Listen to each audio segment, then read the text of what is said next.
G'day, g'day, g'day. It's Mathematical KM. That's a set of initials, not a title. And with round 6 of the Tuggeranong Open, I had the black pieces.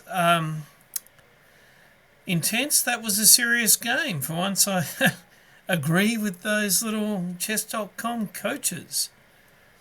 There's me on 1464. Playing James Minogue on 1728. So we're battling a little uphill. That's okay with the black pieces. We still want to make a game of it, and I believe we did. It was a serious game. So let's see how we go.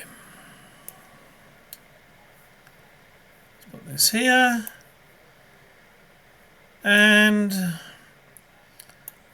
I guess you'd call it starting from the Black Lion course, but it's a veterinarily fixed Black Lion. In another potential title, this game is a technical endgame from move 6, and it goes 44 moves. Anyway, so let's see how we go. King pawn, D pawn to 6, taking the centre, knight out to protect the knight. One of two options, and depending on how much you mind what happens, the Ginger GM does give warning that this can happen if you go with this pawn instead of this knight. Hadn't happened to me, it has now. So bang, bang, bang, bang.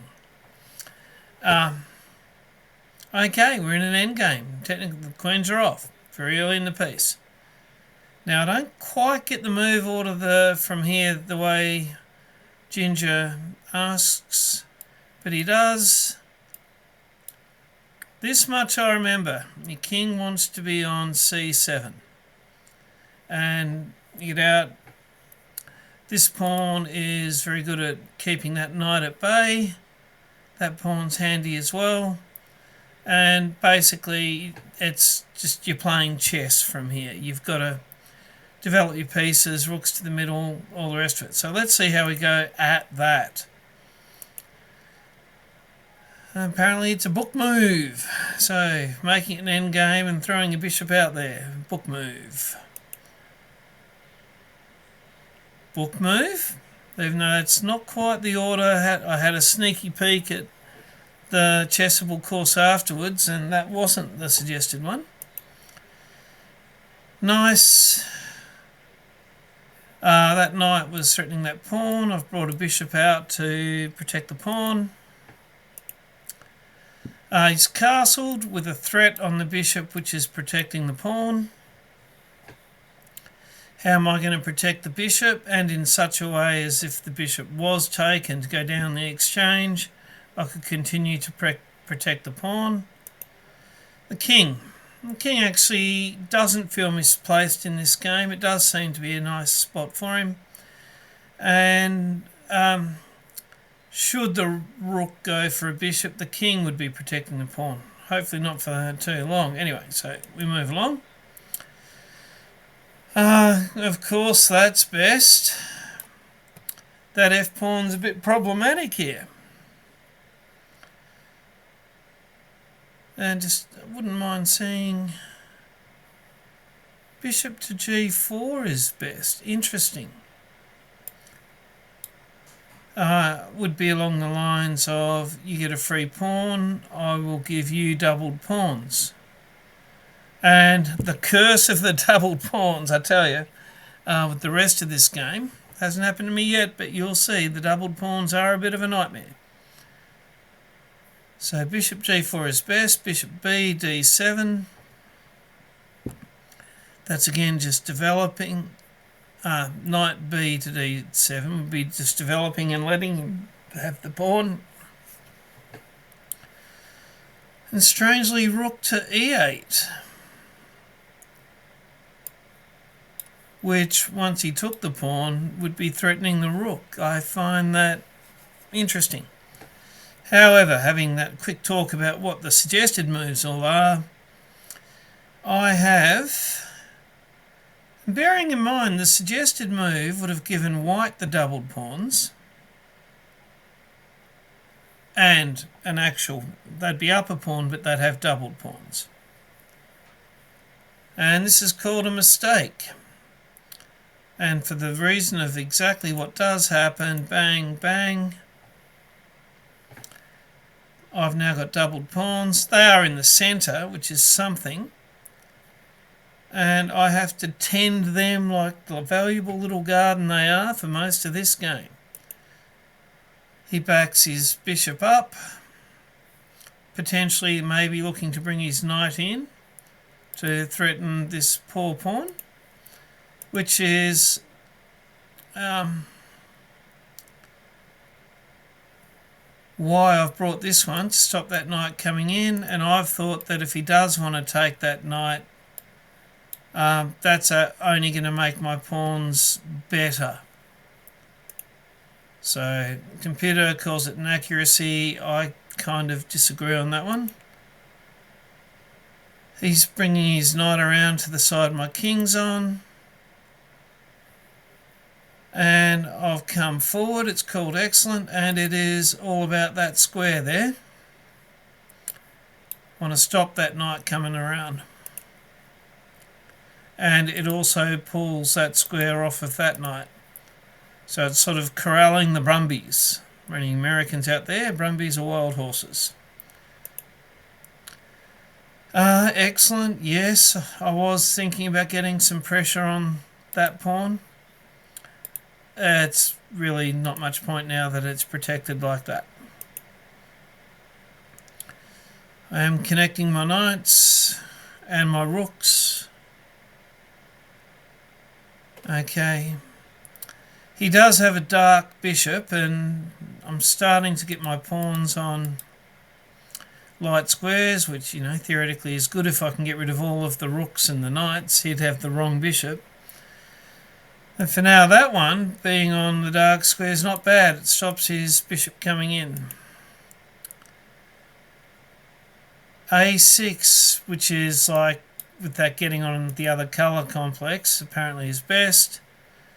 I've thought maybe if I can double his pawns, that'll even things up a little. Of course, he doesn't let me double his pawns. And I thought, I'll get rid of my dark bishop. If I can get rid of his knights, that'll make that colour complex of his a problem. I was always hoping to make his dark bishop a bad piece, but it's probably his hero piece throughout the whole game. Centralise the rook. That's kind of going to make it exciting. The king's looking at each other and the pawns coming flying out. Now, instead of just taking back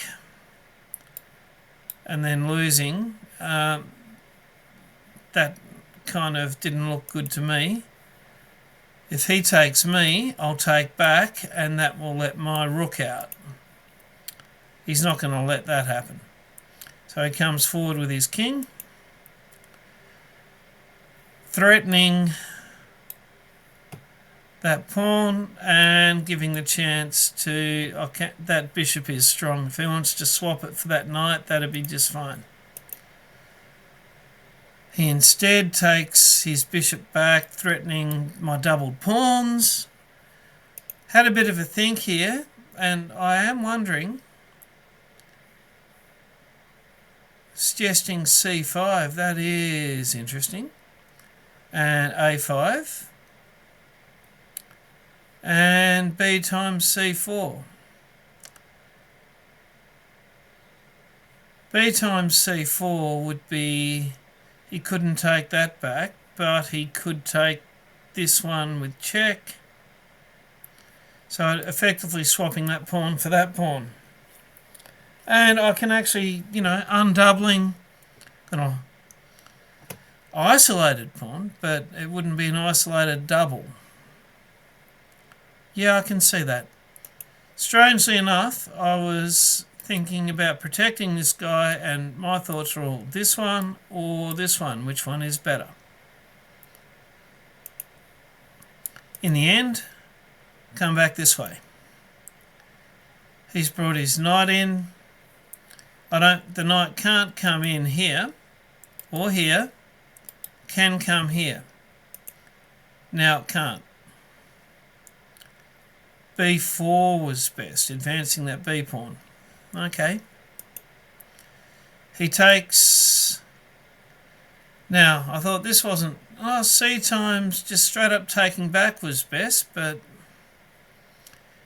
I thought I'd go forward and threaten the knight, and if he takes the pawn, I'll take the knight with a pawn. So he's unlikely to take it. He instead moves it forward, giving me a check.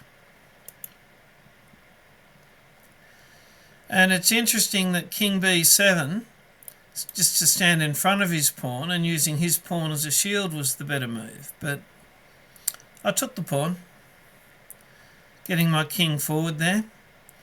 He checks, I block with a pawn. He has to now move his knight. King b5 is excellent. Computer agrees to come charging forward with... I've got a couple of pawns there. One's on the outside. Might be able to get a pawn through. That was my only hope, really.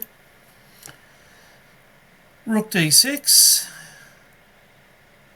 Knight to f8. And then having...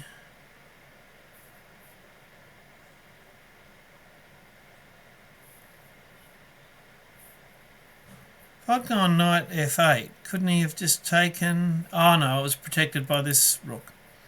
And just getting the rook exchange was best. But instead... Or claiming the open file. Instead, I have gone for protection of the pawn with the rook. But he's doubled his rooks, but for now... He can't take that pawn, or my rook will take his rook. And if he takes my knight, it's protected by a knight and a rook. So it's kind of not really panic stations in there. It's a little bit, but can be ignored. They're saying rook times d6 was best, but I thought let's throw a pawn forward. He's gone a knight around so that he can try and bring it forward. Not there, so probably there.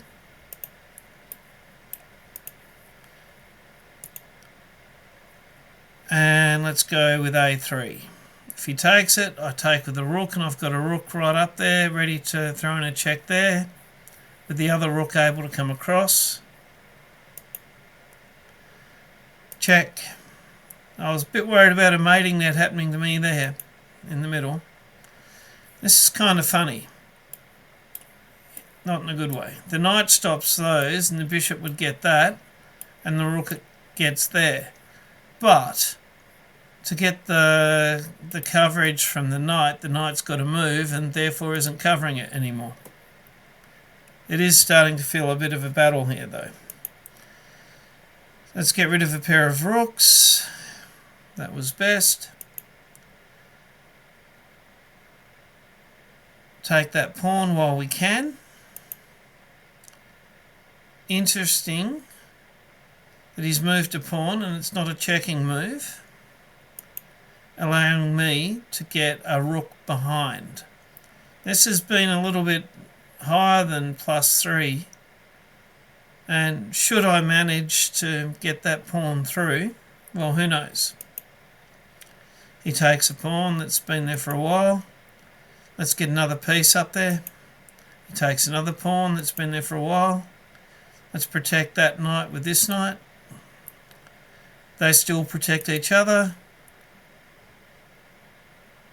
Let's get the king out of the way so the knight can move.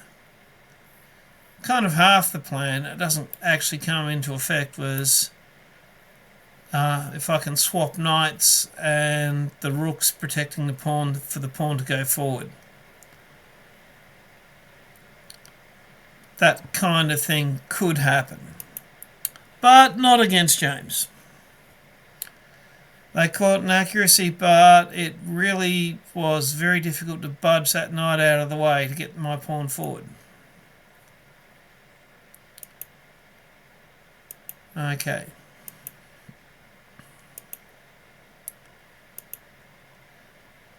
Now he's moved his knight out of the way.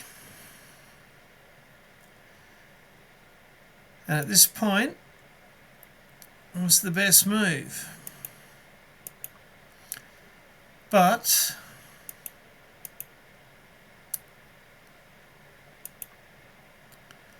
at the end of all that, I do have a passed pawn, but I've only got a knight and a king, and he's got a rook. If I can get the pawn through, we're a chance. But not the easiest thing to do. Particularly, that's a very useful pawn he's got there, and his king's well placed as well. And at this point, I shook James's hand, as you can see. Mate and 5. So it was a fun and interesting game, quite different to play with no queens, and with the centre exploding and being a technical endgame from move 6 through to 44. Playing uphill 250 odd points and learnt a thing or two. Much fun was had. It was on board 1, by the way, so don't know that I'll be on board 1 next week, but much fun was had, and bye for now.